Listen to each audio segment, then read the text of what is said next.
Good day, YouTube. It's the 11th of August. It's 2017. This is my shop. This is was a dairy barn. It was Cooley's Dairy. It was built back in 1947.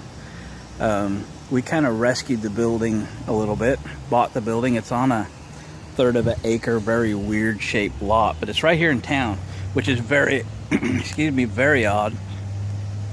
These houses next to me here were just built last year. When we bought this place, because I ran out of room at the house because I have way too many toys, and I needed space to park cars and keep all my stuff, and this really fit the bill, and it's only blocks from my house. I had a few decisions to make. It did not have water service direct from the city to the property. It was actually attached to a house that's over there on the corner, and there's a line that runs from that house's pump house on a well to behind this tire right there. I've lost the ability to tap their water system when they changed ownerships and they started renting it out, and they didn't want any agreement for water in their lease agreement on the house. So I had to do something different, and this is what I did. I have one of these 250-gallon plastic totes, and I can do one of two things. I can bring water in a barrel from home and fill it myself, or occasionally I have a neighbor that use a little cash once in a while, and I'll pay her $40 and we'll just fill the barrel. I don't use that much water at my shop, and it's not for drinking. It's just utility water for washing and cleaning parts and washing dishes and so forth. This is inside. This isn't really like a living room of a house. This is part of my shop, part of my man cave, if you will. And I'll show you my pump. So I just used one of these, what they call a shallow well pump. Yeah, it was Harbor Freight. It was $99 back in the day. But bear in mind that pump is, ooh boy, 11, 12 years old, something like that. And it has, I don't heat this place. It's impossible to heat this place. Well, it's not impossible. It's about $50 a day to heat this place all winter. So I don't. And I've allowed that thing to freeze a time or two. Okay, maybe like 11, 12, 15 times. And it did finally take the bladder out. And I should be replacing the pump. I just get down to Harbor Freight, and they've got, these pumps actually work very well. But really, just with the bladder gone, it still works, but it just cycles a lot. And I figure, I don't care. I'll just let it run until it doesn't pump anymore. And it's had the bladder ruined for 3 or 4 or 5 years or something like that. And I don't care. It just cycles a bunch.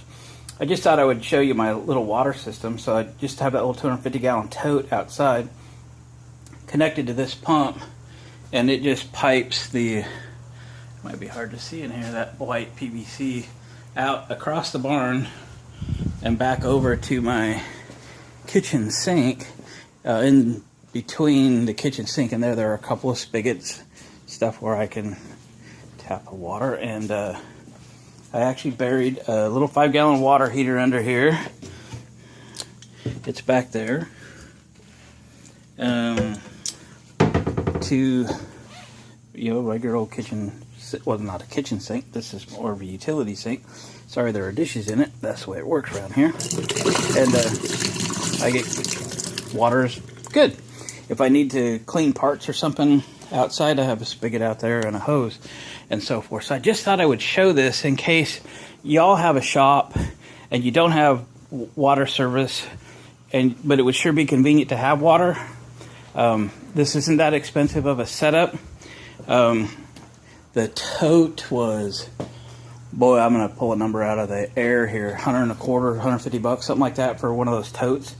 And a $100, $125 pump and some pipe or hose or whatever, and you've got utility water for whatever it is you need to do. So I just thought I would show my water setup in case it was helpful for somebody, and I would also answer questions right away about, okay, what do you do for restroom facilities in your shop that has water? but no flushing toilets. Yes, it's a composting toilet, and this is a Biolet. Turn the light on. So we built this little bathroom in here. It's just maybe it's 4 by 6 or something. It's not very big, but it's big enough. It just vents out the roof there. So Biolet composting toilet, a barrel with some water in it, a little cheapy pump. You could even use like an RV pump if you just want to hook like a 12-volt pump up. I keep propane tanks around. There's one actually in that cabinet hooked to that gas stove, which works excellent. We picked the stove up for 50 bucks.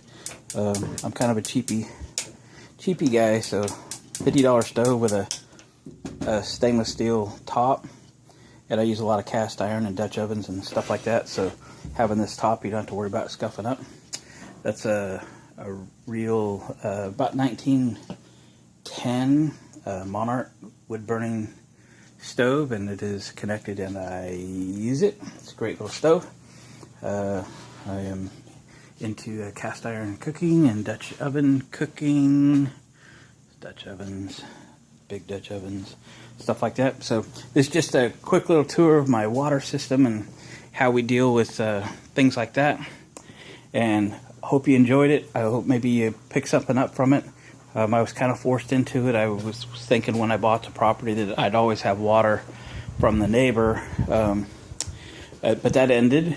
I can get city water and city sewer to here, and that is something on the list that I might do one of these days, but it's not for today. We'll probably save that for retirement when I'm actually out here much more, and we might expand the bathroom to a bigger bathroom, put a shower and stuff in, but that's way down the road. So thanks for watching, commenting, and subscribing, and we'll catch you on the next one.